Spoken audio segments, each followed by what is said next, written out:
प्रधानमंत्री नरेंद्र मोदी और वसुंधरा राजे की मुलाकात को लेकर राजस्थान की सियासत में हलचल मची हुई है। राजस्थान की पूर्व मुख्यमंत्री वसुंधरा राजे ने सोमवार को संसद भवन दिल्ली में प्रधानमंत्री नरेंद्र मोदी से मुलाकात की थी। जगदीप धनखड़ के उपराष्ट्रपति पद से इस्तीफे देने के बाद यह मुलाकात काफी अहम मानी जा रही है। इसके सियासी मायने भी निकाले जाने लगे हैं। जगदीप धनखड़ के उपराष्ट्रपति पद पर निर्वाचित होने से पहले संभावितों की लिस्ट में वसुंधरा राजे का नाम भी चला था। बाद में धनखड़ को उपराष्ट्रपति बना दिया गया था। धनखड़ के इस्तीफा देने के बाद राजस्थान में बीजेपी के लिए किसान कौम जाट समुदाय को साधना किसी चुनौती से कम नहीं है। माना यह जा रहा है कि प्रदेश में पैदा हुए इस सियासी संकट को लेकर दोनों नेताओं के बीच में चर्चा हुई है। वसुंधरा राजे प्रदेश की 2 बार मुख्यमंत्री रह चुकी हैं। इस बार पार्टी ने भजनलाल शर्मा को मुख्यमंत्री बनाया था। अब धनखड़ के इस्तीफे के बाद पार्टी वसुंधरा के अनुभव का फायदा लेना चाहती है। जाट समाज पर भी उनकी विशेष पकड़ मानी जाती है। पार्टी का ये मानना है कि अगर अगला उपराष्ट्रपति राजस्थान से बनता है तो उसमें राजे की मर्जी भी शामिल हो।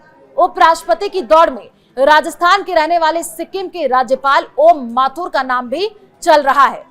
जगदीप धनखड़ के इस्तीफे के बाद से नए उपराष्ट्रपति को लेकर के भी अटकलों का बाजार गर्म हो गया है और बीजेपी के वरिष्ठ नेता केंद्रीय मंत्री मनोहर लाल खट्टर का नाम भी चर्चाओं में है। और जब उनसे एक सवाल पूछा गया तो उन्होंने जवाब दिया।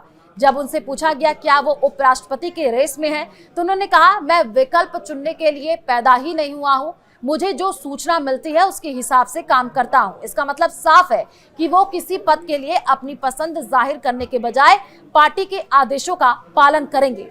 ओम माथुर और वसुंधरा राजे की अदावत किसी से छिपी नहीं है। ऐसे में पार्टी के लिए राजे को साधना जरूरी हो जाता है।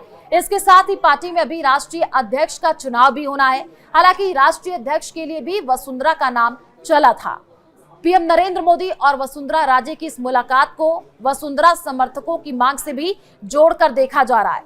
प्रदेश में सरकार बने 1.5 साल से ज्यादा का समय हो गया है और ऐसे में भजनलाल कैबिनेट विस्तार की चर्चा में जोरों पर है। इस मुलाकात को इससे जोड़ करके भी देखा जा रहा है।